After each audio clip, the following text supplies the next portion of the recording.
اللهم صل على سيدنا محمد يا رب صل وسلم دائما ابدا على حبيبي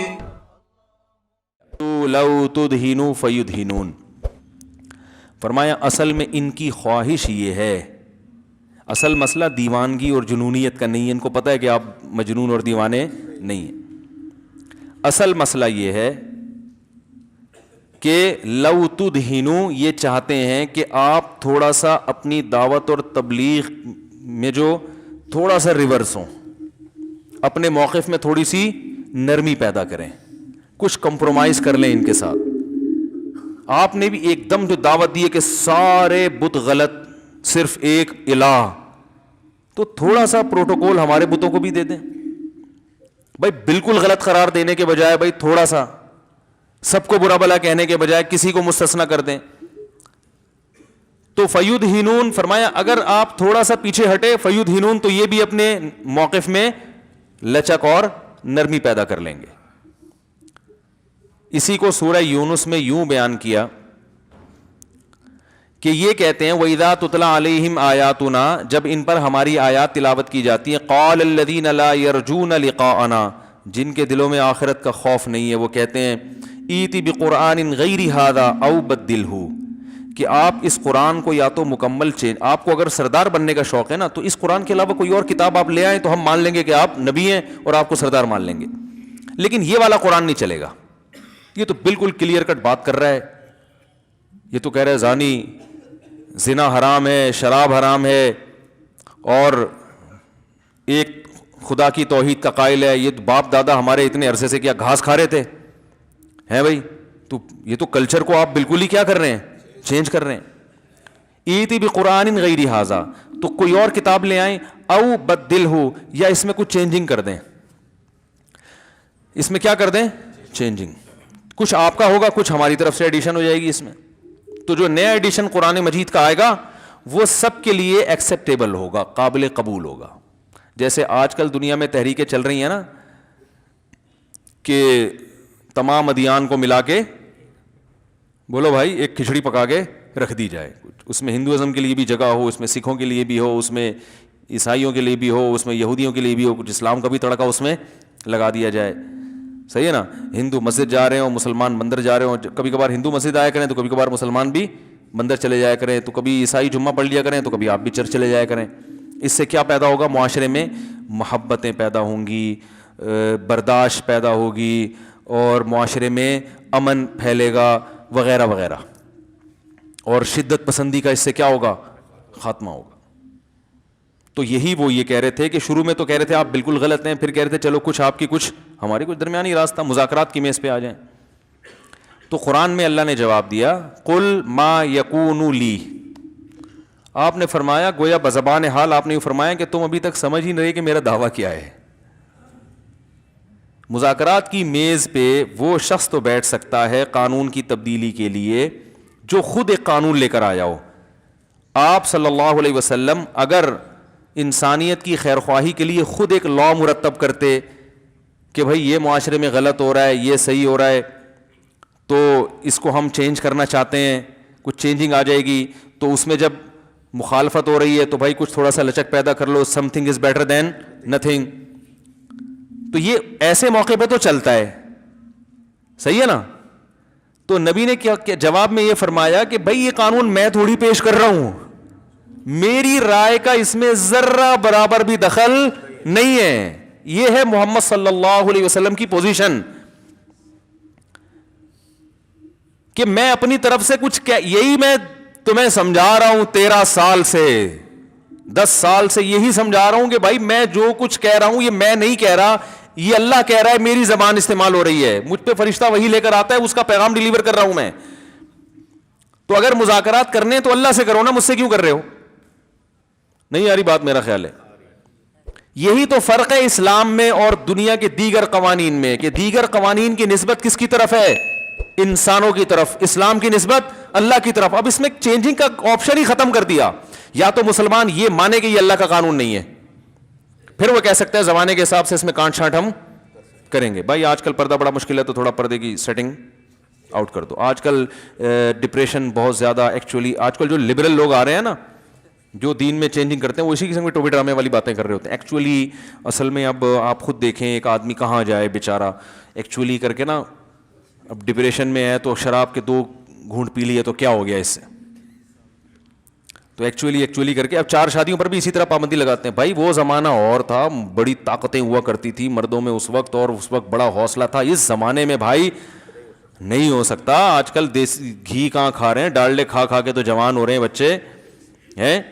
وہ زمانہ اور تھا, یہ زمانہ اور ہے بھائی. نہیں تو ہر چیز کا بیڑا, داڑھی پر بھی یہی. بھائی وہ داڑھی تو اس زمانے کا کلچر تھی, وہ تو سب رکھا کرتے تھے. ابو جہل کی بھی داڑھی تھی, ابو لہب کی بھی داڑھی تھی, اور فرعون کی بھی داڑھی تھی, تو کلچر کے حساب سے رکھا ہے.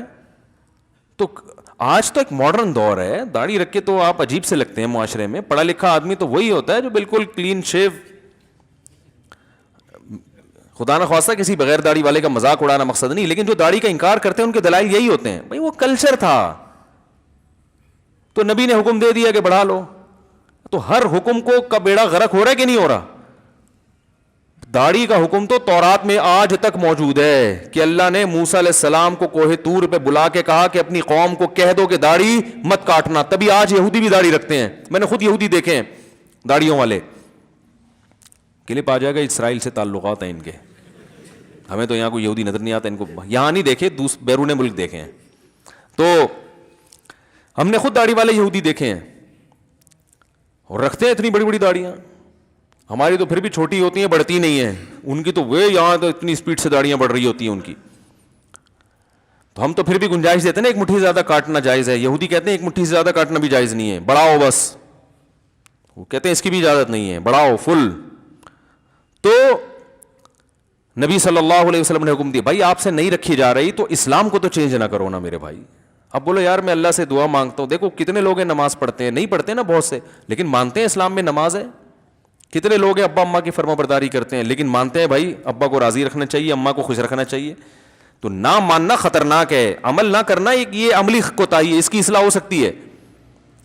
تو اب کیا ہے کہ رسول اللہ صلی اللہ علیہ وسلم نے اپنی پوزیشن واضح کر دی. قرآن میں اللہ نے حکم دیا, قل اے نبی آپ ان سے کہہ دیجئے کہ تم جو مجھے کہہ رہے ہو کہ دوسرا قرآن آلٹرنیٹ لے آؤ یا تھوڑی سی اس میں کیا ہو جائے چینجنگ. قل ما یکون لی, یہ مجھ میں قوت ہی نہیں ہے, طاقت ہی نہیں ہے, میرے لائق ہی نہیں ہے, میرے بس میں ہی نہیں ہے, ان ابدلہ من تلقاء نفسی, کہ میں اپنی طرف سے اس میں کچھ چینجنگ کر دوں. بلکہ میں تمہیں اس سے بڑھ کر ایک اور بات کرتا ہوں کہ میں جو لا بیان کر رہا ہوں نا, اس میں چینجنگ کا تو سوال ہی پیدا نہیں ہوتا.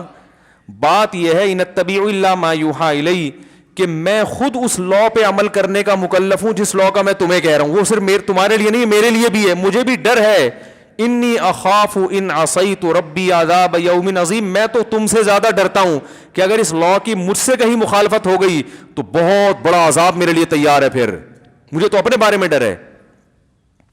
تو یہ اللہ نے نبی صلی اللہ علیہ وسلم کی زبان سے یہ نکلوائے یہ الفاظ, وہی نازل ہوئی کہ ان کو یہ کہہ دیں. تو ایز اٹ از آپ نے وہ کلام نقل کر دیا. ورنہ کوئی اپنے بارے میں یہ کہہ سکتا ہے کہ بھائی میں تو اگر خود فالو نہ کروں تو مجھے ڈر ہے کہ عذاب نہ آ جائے. تو وہ اللہ کہلوا رہے کہ آپ یہ بولیں, آپ یہ کہیں, آپ یہ کہیں, آپ یہ کہیں. قرآن کی صداقت کے بڑے عجیب واقعات ہیں. دیکھیں رسول اللہ صلی اللہ علیہ وسلم کی حضرت زینب سے نکاح ہوا نا, پھوپھیزاد بہن تھی آپ کی. جب حضرت نبی صلی اللہ علیہ وسلم کا نکاح حضرت زینب سے ہوا تو انسان کی فطرت ہے کہ دلہن جب رخصت ہو کے آتی ہے تو شروع میں تو انسان کی طبیعت بہت مائل ہوتی ہے نا دلہن کی طرف. اس کو دوست بھی کھل رہے ہوتے ہیں, جتنے پرانے جگری یار ہیں. شادی کی رات میں اچھا لگتا ہے کوئی آ کے بیٹھ جا یار, اتری گتر کے ڈھکن پہ آ کے بیٹھ جا رہا تھا, گٹکا وٹکا سگریٹ, اب دفعہ ہو یہاں سے. ایسا ہی ہوتا ہے نا, یہ انسان کی نیچر ہے, وہ پرانے دوستوں کو بھی بھول جاتا ہے کچھ دن تک. پھر اس کے بعد دلہن ساری زندگی روتی رہتی ہے ٹائم پہ گھر, بس وہ ٹائم پہ اسی دن گھر آیا ہوتا ہے وہ ایک ہفتے تک. اس کے بعد پھر وہی گٹر کے ڈھکن اور دوست آوارہ ہو جاتا ہے. وہ بیچاری روتی رہتی ہے میں اپنے باپ کا گھر چھوڑ کر آئی اور یہ ٹائم نہیں دیتا. شکایتیں آتی ہیں نا خواتین کی, تو یہی شکایتیں ہوتی ہیں, ٹائم ہی نہیں دیتے. تو آپ صلی اللہ علیہ وسلم کی جب حضرت زینب سے نکاح ہوا تو آپ کی طبیعت بھی ان کی طرف مائل تھی.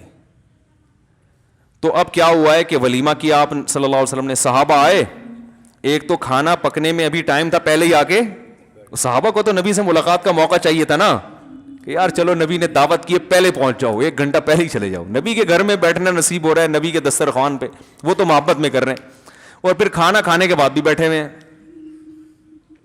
آپ صلی اللہ علیہ وسلم کو اس سے تکلیف ہو رہی تھی, آپ صلی اللہ علیہ وسلم کو اس سے تکلیف ہو رہی تھی. آپ صحابہ کو یہ کہہ نہیں پا رہے تھے کہ یہاں سے جاؤ, کیونکہ ایسے موقع پہ انسان کو حیا آتی ہے, شرم آتی ہے. دولہا جو ہے نا, وہ یہ کہتے ہوئے, اگر وہ عزت دار ہے, خاندانی ہے, تو یہ کہتے ہوئے چلے جاؤ تو دوست مذاق بھی اڑا سکتے ہیں, ابے بھائی اتنا کیا, ابھی جو ہے نا وہ اتنے عرصے بعد تجھے ملی ہے دلہن, کیا پہلی دفعہ تیری شادی ہو رہی ہے کیا دنیا میں, ایسے تانے بھی دیتے ہیں نا, ابے ہمیں پتا تھا بدل جائے گا, تم تو پہلے ہی کہہ رہے تھے, باتیں کرنا آسان ہے. انسان کو ایسے موقع پہ حیا آتی ہے. تو آپ صلی اللہ علیہ وسلم اس طبعی حیا کی وجہ سے, طبعی رغبت بھی ہے بشر ہونے کی وجہ سے, اور طبعی حیا بھی آ رہی ہے, صحابہ سے کہتے ہوئے آپ شرما بھی رہے ہیں, لیکن آپ کو تکلیف ہو رہی ہے کہ بھی جا کیوں نہیں رہے. قرآن میں آیتیں نازل ہو گئیں, یا ایھا الذین آمنوا, اے ایمان والو, جب تمہیں رسول صلی اللہ علیہ وسلم بلایا کریں تو کیا ہے, ولا مستأنسین لحدیث, باتوں میں دل نہ بہلاؤ ایسے موقع پہ. اور وہ کیا ہے, پوری آیت پڑھو بھائی کوئی حافظ.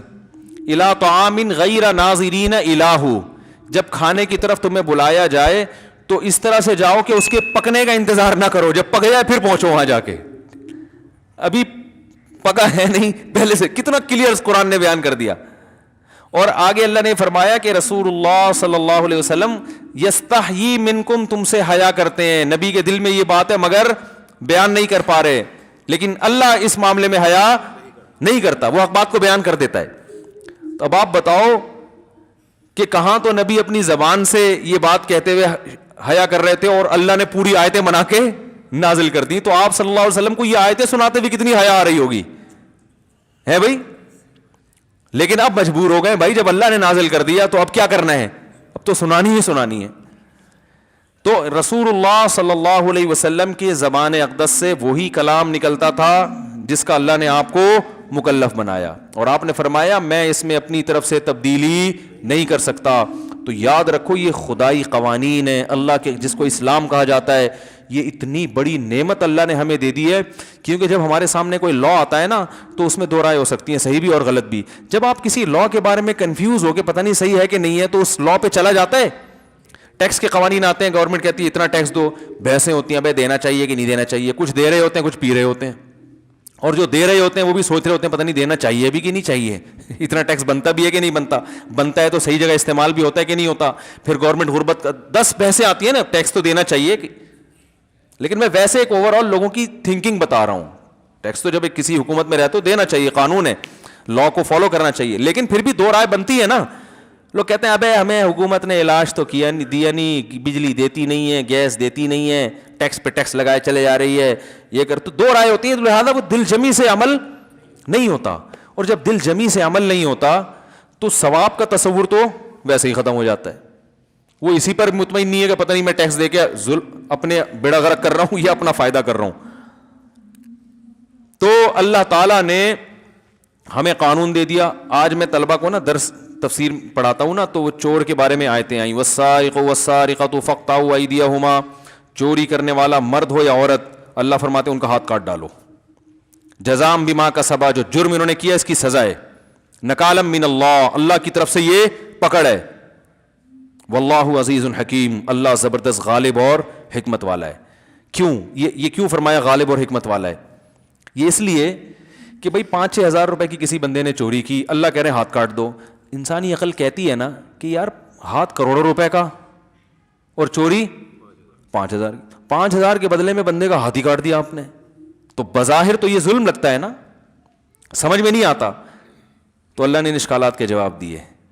فرمایا ان اللہ عزیز حکیم, کہ اللہ زبردست, واللہ عزیز حکیم ہے یا ان اللہ عزیز حکیم, کہ اللہ زبردست غالب ہے اور حکمت والا. غالب کا مطلب کہ تم جو ہاتھ کاٹ رہے ہو خود سے نہیں کاٹ, تمہیں کسی کا ہاتھ کاٹنے کی اجازت نہیں ہے کسی جرم پہ, اللہ کو اجازت ہے. تو یہ ہاتھ کاٹنے کی نسبت کس کی طرف ہوگی؟ اللہ نے کاٹا ہے, تم تو صرف اس کے نمائندے بن رہے ہو. تو اللہ کو تو اس کی بھی اجازت ہے کہ وہ ٹرک کے نیچے کسی کو کچل دے. بھائی اللہ تعالیٰ تو کسی کو آگ میں جلا کے بھی مار سکتا ہے, سمندر میں ڈوبا کے بھی ہلاک کر سکتا ہے. اگر تم ہاتھ نہیں کاٹو گے تو اللہ تو ویسے بھی کوئی ڈینگی اس کے اوپر چھوڑ دے, ویسے ہی تڑپ تڑپ کے مر جائے وہ. تو اللہ غالب ہے. انسان کے لیے چوری پر کسی کا ہاتھ کاٹنا جائز نہیں ہے, اتنا بڑا جرم نہیں ہے, لیکن اللہ کے لیے تو پورا بندہ مارنا, اللہ مارتے ہیں نا, بغیر کسی جرم کے بھی لوگوں کو موت دے دیتے ہیں. تو غالب تو اللہ ہے. تو جب اللہ کا لا ہے, اللہ کا قانون ہے, تو کوئی اگر تم سے غیر مسلم پوچھے کہ ہاتھ کیوں کاٹ رہے ہو, 4-5 ہزار کے بدلے میں کروڑوں کا ہاتھ کاٹ رہے ہو, تو آپ بولیں بھائی اللہ اس کو مار بھی سکتا تھا, ہم نہیں کاٹ رہے. کون کاٹ رہا ہے؟ اللہ کاٹ رہا ہے. ہم تو اس کے حکم, اس نے ہمیں نمائندہ بنایا کہ کرو ورنہ تمہیں نہیں بخشوں گا پھر میں. صحیح ہے نا. حکومت تو اللہ کی نائب ہوتی ہے نا زمین پہ. اور آگے اللہ نے فرمایا حکیم. اس میں دوسرے اشکال کا جواب دیا کہ اللہ تو غالب ہے, تو جو چاہے کر سکتا ہے. تو ٹھیک ہے, یہ بات تو سمجھ میں آتی ہے, بھائی تو بادشاہ جو چاہے کر, لیکن ایسا لگتا ہے کہ اچھا کر نہیں رہا ہے. گویا معاذ اللہ اپنے اختیارات کا غلط فائدہ اٹھا رہا ہے. 5,000 کی چوری کی ہے, کروڑوں کا ہاتھ کاٹ دیا. ویسے قدرتی حادثے میں مار دیتا تو چلو, ہمیں تو کہہ رہے جا کے ہاتھ کاٹو, تو ٹھیک ہے لاجیکلی یہ بات درست ہے, تو سب کچھ کر سکتا ہے, تو تجھے ہاتھ کاٹنے کا بھی اختیار ہے. تو لیکن ایسے ہی جیسے کوئی بادشاہ ہو, طاقتور ہو, وہ اپنی طاقت کا فائدہ اٹھا کے کچھ بھی کرتا چلے جائے. تو اللہ نے آگے جواب دے دیا حکیم, حکمت والا ہے. اس میں فائدہ ہے, نقصان انسانیت کا فائدہ ہے. یہ حکم حکمت پر مبنی ہے. چور کا ہاتھ کاٹنے کا حکم دینا ظلم نہیں ہے, بلکہ ظلم کے خاتمے کا سبب ہے. اس میں تم ایک چیز کو دیکھ رہے ہو کہ 5,000 کی چوری کی اور ہاتھ کٹ گیا, یہ نہیں دیکھ رہے کہ اس 5,000 کی چوری سے نقصان 5,000 کا نہیں ہوا. معاشرے میں جو فساد پھیل رہا ہے نا, وہ فساد اس 5,000 کی نسبت کئی گنا زیادہ ہے. آج 5,000 چوری کی ہے, کل 5 کروڑ چوری کرے گا, اور پھر مزید آگے بڑھ کے ڈکیتیاں کرے گا. پھر جب چسکا لگ جائے گا نا اس کو, تو پھر بندے مار مار کے پیسے نکالے گا, پھر بندوں کو قتل بھی کرے گا. ایک ہاتھ کو بچانے کے لیے درجنوں لوگوں کا قتل کروا دو گے تم. تو چور جتنے بھی مجرم ہیں نا دنیا میں, وہ پیدائشی مجرم نہیں ہوتے, وہ آہستہ آہستہ. دیکھو آج جو شراب پی رہا ہے, تو ڈائریکٹ شراب پہ تھوڑی آیا, وہ پہلے سگریٹ پہ آیا, گٹکوں پہ آیا, پان پہ آیا, جب عادی ہو گیا چلو بھائی یہاں بھی چلو. جو آج قتل و غارت میں لگے ہوئے ہیں, یہ بچپن میں پہلے گھنٹیاں بجا بجا کے بھاگا کرتے تھے. ان کی شرارتیں بس اتنی ہوتی تھیں, ابا سے پٹے نہیں, کسی نے تنبیہ نہیں کی, پھر مسجد سے چپلیں چرانا شروع کر دی, پھر کسی نے مارا نہیں کہ چپل ہی تو ہے. پھر نتیجہ ہوتے ہوتے ہوتے ہوتے لاکر سے پیسے چرانا, پھر ابا کے پرس سے. پھر انسان کو جب فری میں پیسہ ملتا ہے نا, تو ہوس بہت تیزی سے بڑھتی ہے. پھر اس کے خرچے اتنے ہو جاتے ہیں کہ حلال میں وہ خرچے پورے نہیں ہوتے. انہوں نے جو جوانی کا ٹائم حلال کمانے کی صلاحیت میں لگانا تھا, وہ ساری صلاحیت چوریوں چکاریوں میں لگ چکی ہوتی ہے. جو وہاں صلاحیت, اب وہ تبھی آپ دیکھیں, اب اس کو ابھی کیا ہوا, کچھ دن پہلے جاننے والے ملے, رشتہ دار تو نہیں تھے, وہ بہت بڑے کرکٹر تھے, بین الاقوامی ٹیم میں ان کی سلیکشن نہیں ہوئی, تو اب رکشا چلا رہے ہیں وہ. ہم نے کہا یار اتنا بڑا کھلاڑی رکشا کی. انہوں نے کہا بھائی ساری زندگی تو کرکٹ میں لگا دی کہ میں بین الاقوامی ٹیم کا کھلاڑی بنوں گا, اب سلیکشن نہیں ہوئی, تو اب آتا کرکٹ کے علاوہ کچھ ہے نہیں. تو اب کمانے کے لیے تو کرکٹ میں اتنا پیسہ تو نہیں, بین الاقوامی ٹیم میں جاؤ تو ملتا ہے نا پیسے, ایسے تو گلی محلے والوں کو تھوڑی ملتا ہے. تو ساری زندگی تو لگا دی اس میں, اب کیا بیچارہ کیا چلا رہا ہے, رکشا چلا رہا ہے. نہ ایجوکیشن کی طرف توجہ دی. ہاں جس کی لگ گئی وہ انٹرنیشنل ٹیم میں چلا گیا, یا اس سے کم لیول کی ٹیم میں, لیکن کسی بڑی ٹیم میں چلا جائے گا تو اس کی تو ویلیو ہو جائے گی. جو نہیں سلیکشن ہو سکا, سب کا تھوڑی ہوتا ہے, لاکھوں لوگ آتے ہیں, ایک چند ایک کا ہوتا ہے اس میں. تو ایسے ہی جب چوری چکاریوں میں ٹائم گزار دیا, تو اب حلال میں کمانے کی صلاحیت بھی نہیں ہے, اور حلال میں اتنا پروفٹ ہے بھی نہیں. چوری میں تو بڑا پروفٹ ہے, بیٹھ بیٹھ یوں کرو, بس پتہ ہی نہیں کسی کو کیا خیال ہے. تو اللہ فرماتے ہیں کہ بین الاقوامی لاز اپنی جگہ, لیکن اللہ نے جو قانون بنایا یہ حکمت پر مبنی ہے. ایک کا ہاتھ کٹے گا, سینکڑوں لوگوں کو عبرت ہوگی, لوگوں کی جان بھی محفوظ, لوگوں کا مال بھی. تم صرف 5,000 دیکھ رہے ہو کہ 5,000 کے بدلے میں کروڑوں کا ہاتھ کٹ رہا ہے. ہم صرف 5 نہیں دیکھ رہے, ہم آگے پورا فیوچر دیکھ رہے ہیں. سمجھ رہے کہ نہیں سمجھ رہے؟ اور دوسری بات یہ کہ یہ ضروری بھی نہیں ہے کہ پہلی دفعہ میں پکڑا جائے.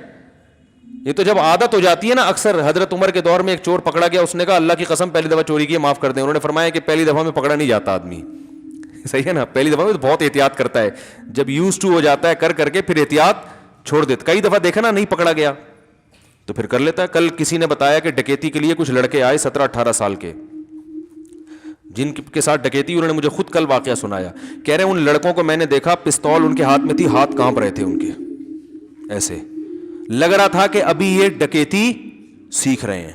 تو آپ مجھے بتاؤ, کہہ رہے ہیں میں نے اس لیے موبائل دے دیا کہ کانپتے ہوئے انگلیاں ہاں ایسے چلی نہ جائے. ہاں وہ مجھے, میں نے کہا یار تم نے تو عجیب آدمی ہو, تم نے اس کو جب وہ کانپ رہے تھے تو تھوڑا ایک دھکا وکا لگا دیتے اس کو. کہہ رہے ہیں یار مجھے ڈر یہ تھا کہ کانپتے ہوئے میں کہیں نہ چاہتے ہوئے نہ گولی چل جائے. تو اب دیکھو انہوں نے مجھے خود کل کا واقعہ ہے, کہہ رہے ہیں کہ ایسے ہاتھ نہ اس کے ڈاکو کے, 17-18 سال کا بچہ تھا. تو آپ مجھے بتاؤ یہ 17-18 سال کا بچہ جس کے ابھی ہاتھ کانپ رہے ہیں, تو کیا یہ پہلی دفعہ بندوق پکڑ رہا ہے؟ اس سے پہلے اس نے کبھی چوری نہیں کی ہوگی, یقیناً اس سے پہلے کم درجے کے جرائم کی. اس کا چسکا لگا تو اس نے کہا آپ ذرا ترقی کرو, اور 2-4 دفعہ ہاتھ کانپیں گے. جب لوگوں نے موبائل پکڑا دیا تو پھر اتنا کانفیڈنس پیدا ہوگا کہ کچھ وقت کے بعد ہاتھ کانپنا ختم. پھر تو ایسے بندوق رکھے گا یہاں. وہ ایک اوبر میں سفر کر رہا تھا کچھ دن پہلے, تو ایک اوبر والے کے ساتھ نا میں بیٹھا ہوا, تو اکثر جان پہچان والے ٹیکسی ڈرائیور نکل آتے ہیں, کہہ رہے ہیں ارے مفتی صاحب خیریت سے؟ میں نے کہا ہاں وہی خیریت سے. کہاں جا رہے ہیں؟ فلاں جگہ جا رہے ہیں. تو مجھے کہنے لگا یار ڈکیتیاں بہت ہوتی ہیں. میں نے کہا کوئی دلچسپ واقعہ؟ وہ کہہ رہے ہیں کچھ دن پہلے کچھ ڈاکو آئے, میں کسی فیملی کو لے کے جا رہا تھا. وہ ڈاکو آئے, مجھے کہنے لگے, گاڑی روکی نا, بول نکال موبائل دے اور پیسے دے. کہتے میں نے کہا کچھ اسلحہ تو دکھاؤ, خالی ہاتھ. یہ اس کو ان کو بول رہے ہیں, کہہ رہے ان کے پاس اسلحہ نہیں تھا. اب رات کا اندھیرا تھا تو وہ صرف خوف بٹھا کے نا, تو وہ اوبر کا ڈرائیور مجھے کہہ رہا ہے کہ میں نے ان سے کہا بھائی اگر تیرے پاس بندوق ہے تو دکھا دے, میں اپنا موبائل بھی دوں گا, پیچھے جتنے خواتین بیٹھی ہوئی ہیں نا ان سے بھی موبائل لے کے تجھے پکڑا دوں گا, اور اگر اسلحہ نہیں ہے تو یہاں سے دفع ہو جا, میں گاڑی کچلتا ہوا نکل جاؤں گا تجھے. اس کے پاس نہیں تھا اسلحہ, وہ بھاگ گئے. میں نے کہا آپ نے تمیز سے ان کو ترغیب دے دی کہ آئندہ جب سفر ڈکیتی کریں گے تو بندوق ساتھ میں رکھیں. وہ ہاں, میں نے کہا آپ نے ان کو اچھی طرح سمجھا دیا کہ بھائی آئندہ ایسی غلطی نہیں کرنا کہ آئندہ جب بھی جاؤ تو کوئی پلاسٹک کی گن رکھ لینا, لیکن رکھنا ضرور. تو چلو انہوں نے تو غلط کیا, ان کو اس طرح کی ترغیب دے دی نہ چاہتے ہوئے, ان کی نیت یہ نہیں تھی.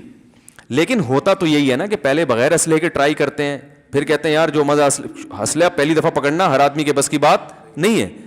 تو اللہ نے فرمایا کہ اللہ زبردست غالب ہے, جو چاہے حکم نازل کر دے, تمہیں چون و چرا کی اجازت نہیں ہے, میں اپنے اختیارات استعمال کر سکتا ہوں. دیکھو صدر کو اختیار ہوتا ہے نا آج کل, شریعت میں تو اختیار نہیں ہے, لیکن قانون میں آج کل اختیار ہے کہ پھانسی کی سزا کو وہ معطل کر سکتا ہے. تو ہم کہتے ہیں صدر کو اختیارات ہیں, اس نے اپنے اختیارات استعمال کیے بغیر کسی لاجک کے, بس پھانسی کی سزا ختم کر دی. یہ غیر شرعی ہے. اسلام میں صدر کو یا وزیر اعظم کو اختیار نہیں ہے کہ پھانسی کی سزا, یعنی قصاص کے طور پہ اگر کسی کو قتل کر رہے ہیں. تو یہاں بھی اللہ کہہ رہے بھائی میں بادشاہ ہوں, میں نے کہہ دیا ہاتھ کاٹو تو کاٹ دو. اور پھر آگے اللہ نے بتا دیا کہ حکمت ہے, چھپی ہوئی حکمتیں ہیں, ہر حکمت تمہاری سمجھ میں آنا ضروری نہیں ہے. پھر آگے فرمایا وَلِلَّهِ مُلْكُ السَّمَاوَاتِ وَالْأَرْضِ, اللہ کے لیے زمین اور آسمانوں کی بادشاہی ہے. يُعَذِّبُ مَن يَشَاءُ يَغْفِرُ لِمَن, دیکھو قرآن میں اکثر یہ ہوتا ہے يَغْفِرُ لِمَن يَشَاءُ وَيُعَذِّبُ مَن يَشَاءُ, جس کی چاہے مغفرت کرے, جس کو چاہے عذاب دے. لیکن یہاں پر اللہ نے پہلے بیان فرمایا جس کو چاہے عذاب دے, جس کی چاہے مغفرت, کیونکہ چور کے ہاتھ کاٹنے کی بات چل رہی ہے نا, تو میں جس کو چاہوں عذاب دوں. ایک بڑے لبرل قسم کے آدمی تھے, اسلام کے خلاف بہت اعتراضات کرتے تھے. یہ چوری کی, جو چور کا ہاتھ کاٹنے کی سزا ہے نا, اس پہ بھی بہت کہتے یار یہ کیا ہے, 5,000 10,000 روپے چوری کی اور ہاتھ کاٹ دو, یہ کیا ہے. لیکن اللہ نے ان کو ہدایت دی. ایک دن میرے پاس آئے, کہنے یار اگر میں پازیٹیو سوچوں تو اس کی لاجک بنتی ہے. میں نے کہا کیا؟ کہہ رہے ہیں یار یہ اس کی دلیل ہے کہ اسلام جرم کو برداشت, جرم کے معاملے میں بہت حساس ہے, تو یہ پازیٹیو چیز ہے اسلام کی, سمجھ رہے ہیں نا. مجرم کے لیے رعایت, بولو بھائی, سافٹ کارنر کہتے ہیں نا, نرم اسلام کے لیے, نرم یعنی لب و لہجہ اسلام مجرم کے لیے اختیار نہیں کرتا. تو یہ تو جرائم کے خاتمے پر اسلام کی حرص ہے کہ وہ تو دنیا میں جرم مانتا ہی نہیں ہے. تو میں نے کہا یہی بات ہے, اگر پازیٹیو سوچو گے تو پازیٹیو, نیگیٹو سوچتے رہو گے تو جاتے چلے جاؤ, الٹا سوچتے رہو. تو اتنے لوگوں کے, ایک دن مجھے ایک صاحب کہنے لگے یار اگر چور کا ہاتھ کٹے تو سارے ٹنڈے پنڈے ہو جائیں گے, تو سارا آدھا ملک تو چور ہے. تو یہ تو بڑی, یہ تو سمجھ میں نہیں, اس زمانے میں یہ نہیں ہونی چاہیے. میں نے کہا بھائی جان ایسا نہیں ہوگا, 1-2 کے کٹیں گے تو باقی چوری سے توبہ کر چکے ہوں گے. ٹھیک ہے نا, ایک دو کے کٹیں گے ہاتھ, باقی سب توبہ کر. تو اسلام میں ڈاکو کی سزا بڑی سخت ہے, جو دن دہاڑے لوگوں سے یا رات کو علانیہ لوگوں سے ڈکیتیاں کرتے ہیں. اسلام میں ان کی سزا یہ ہے کہ بھائی اگر یہ گرفتار ہو جائیں, ہاتھ پاؤں کاٹ کے چوک پہ لٹکا دو ان کو, قتل کرو ان کو فوراً. یہ جیلیں ویلیں نہیں ہے اسلام میں, جیل میں ڈال دو, 25 سال کیس چل رہا ہے. بھائی گواہوں سے ثابت ہو گیا, فوراً لٹکا کے چوک پہ لٹکا دو اس کے. ان یقتلوا او یصلبوا او تقطع ایدیہم وارجلہم من خلاف. تو کہاں سے کہاں بات چلی گئی. تو یہ جو حدود ہے نا, حدود جو اسلام نے بیان کی سزائیں, اس میں گورنمنٹ کو اختیار نہیں ہوتا کہ وہ چاہے تو نافذ کرے چاہے تو نافذ نہیں کرے. یہاں حکومت پابند ہوتی ہے کہ یہ اللہ کا قانون ہے, آپ کی سمجھ میں آئے نہ آئے آپ نے نافذ کرنا ہے. تو اسمبلیوں میں جو لوگ بیٹھے ہوئے ہیں وہ اگر حدود آرڈیننس کے خلاف کوئی بات کریں گے تو یہ اللہ سے بغاوت شمار ہوگی. وہ اس کے پابند ہیں کہ وہ اس قانون کو پاس کرانے کی کوشش کریں گے. بھائی یہ تو طے شدہ ہے, یہ تو قرآن نے بیان کر دیا, چور کا ہاتھ تو کٹے گا ہی کٹے گا. یہ تو اللہ نے ہمیں آسانی دے دی کہ بہت سے موٹے موٹے قوانین میں ہمارے لیے سوچنے کا آپشن ختم, کیونکہ جو سوچتا ہے وہ کنفیوز ہوتا ہے, کنفیوز ہوگا تو وہ کوئی تبھی ہمارے ملک میں دیکھو نا قانون بنتے ہی نہیں ہے, بنتے ہیں تو 10 قسم کی آرا سام. اگر اسلامی قانون ہو, بھائی چور کا ہاتھ کٹے گا, جو دن دہاڑے یا رات کو دہشت گردی کرے گا اس کو فوراً پکڑ کے چوک پہ لٹکا دیا جائے گا. اب اسمبلی میں اس پر بحث ہو, بھائی شراب پینے والے کو 80 کوڑے لگیں گے, ٹھیک ہے نا, کو ایجوکیشن کو ختم کیا جائے گا. اب بھائی کیوں اس لیے کہ قرآن نے بیان کر دیا. اب اور آگے کی چیزیں سوچو جن کو قرآن اور حدیث نے صراحتاً بیان نہیں کیا, اس پہ ہم بیٹھ کے غور کریں گے. یہ جو چیزیں بیان کر دی ہیں وہ تو طے شدہ ہے بھائی, اس میں تو دو رائے ہو نہیں سکتی. اسلام کے نام پہ بنا ہے نا, تو اس میں اسمبلی بحث کرنا ہی غلط ہے. جو اسمبلی میں پہنچے ہوئے لوگ ہیں ان پر لازم ہے کہ بھائی یہ تو ہے, یہ تو طے شدہ ہے, اس میں دو رائے تھوڑی ہو سکتی ہیں. لیکن کیوں گڑبڑ کرتے ہیں؟ ان کو ڈر ہوتا ہے کہ ہماری عیاشیاں, بولو بھائی, اب کوئی شراب پی کے پہنچا ہوا ہو, یہ قانون پاس کرے گا کہ شرابی کو 80 کوڑے؟ تو وہیں سے ابتدا ہوگی, بھائی چلیں پھر سائڈ پہ آپ آ جائیں, آج بل پاس ہوا, آ جا بھائی گڈی نو, پنجاب میں ہوتا نا گڈی نو سائڈ تلا جی, تو سب سے پہلے آ جاؤ بھائی سائڈ تے ہو جاؤ. ٹھیک ہے نا, گڈی نو سائڈ تلا سنا ہے؟ پنجاب میں سفر کر رہا تھا تو ہم سوزوکی میں کہیں بیٹھے ہوئے تھے کرایہ دے کے, تو وہ بار بار کنڈکٹر کہہ رہا تھا گڈی نو سائڈ تلا. تو مجھے یہ لفظ بڑا اچھا لگا, پنجابی زبان کا یاد ہو گیا ہے, تو میں ہر جگہ, یہ بہت پرانی بات ہے, تو جہاں بھی کوئی ایسا نہ سائڈ تلا جائے لگا کو وہ کہتے ہیں لا. پنجابی زبان جو ہے نا ذرا وہ فری اسٹائل زبان ہے, وہ اتنی ٹینشن نہیں تھے گاڑی کو سائڈ پہ لگاؤ, کہتے ہیں ابے اتنا ٹائم ہمارے, اب بہت ترقی کرنی ہے ابھی ہم نے. ٹھیک ہے نا, گاڑی کو گڈی بنا دیا, کو نو بنا دیا, سائڈ کو سیڈ اور لگاؤ کو لا, گڈی نو سائڈ تے لا. تو بڑا اچھا ہے, یہ بھی ایک اسٹائل ہے بھائی. ہمارے ایک رشتہ دار پنجاب میں, وہ پنجابی بولتے ہیں, تو ان سے میں اردو میں بات کرتا ہوں, وہ مجھے پنجابی سمجھ میں نہیں آتی. تو وہ ایک دن اردو میں بات کر کے کہہ رہے یار میرا گلا درد کرنے لگا ہے یار.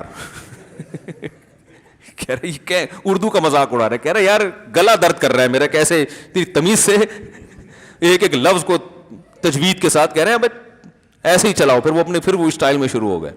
میں نے کہا چلو یہ بھی ایک اسٹائل ہے بھائی, ہر زبان کی اپنی خاصیت ہوتی ہے نا. لطیفے پنجابی میں ہی ٹائٹ ہوتے ہیں, ہمیں سمجھ میں نہیں آ رہے ہوتے لیکن ہنسی پھر بھی آ رہی ہوتی ہے ان کے اسٹائل سے نا. تو خیر جلدی سے بات کو سمیٹ کے ختم کرتا ہوں. تو اللہ تعالیٰ نے فرمایا کہ یہ کہتے ہیں ودو لو تدہنوا فیدہنون, یہ چاہتے ہیں تھوڑا سا نرم موقف اختیار کریں, تو یہ بھی, تو اللہ نے فرمایا کہ ما یکون لی, ان سے کہہ دیں کہ یہ میرے بس میں نہیں ہے, جیسے نازل ہوگا ایسے بیان کروں گا, جس طرح اللہ ہی اگر کوئی نرمی کر لے تو الگ بات.